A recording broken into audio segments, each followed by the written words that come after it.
हाय, good morning. आज होता Monday, त्याच्यामुळे सकाळी उठल्यानंतर लगेचच फ्रेश झाली.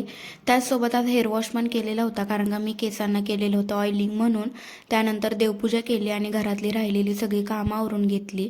आणि आज असतो माझा उपवास, सोमवार असल्यामुळे. साहेबांचा काही उपवास वगैरे नसतो, पण त्यांना शाबू खायला आवडतं, म्हणून मी आज दोघांसाठी पण शाबूच बनवते. त्यामुळे शाबू भिजत घातला आणि भूक लागलेली म्हणून ॲपल खाल्लं. त्यानंतर मग साहेब यायच्या टायमिंगला खिचडी भाजून घेतली आणि दोघांनी खिचडी खाल्ली.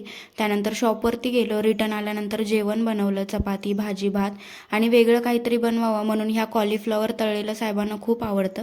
त्यासाठी त्याच्यामध्ये थोडंसं कॉर्नफ्लॉवर, लाल तिखट, काळी मिरी, मीठ थोडंसं टाकून मॅग्नेट होण्यासाठी फ्रीजमध्ये ठेवून त्यानंतर डीप फ्राय केलं तर खूप टेस्टी लागतं. हे तुम्ही 5-6च्या दरम्यान भूक लागल्यावरती पण खाऊ शकता.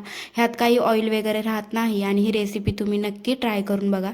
सो आजच्यावर तेवढंच. असेच व्हिडिओ घेऊन भेटू नंतर. बाय.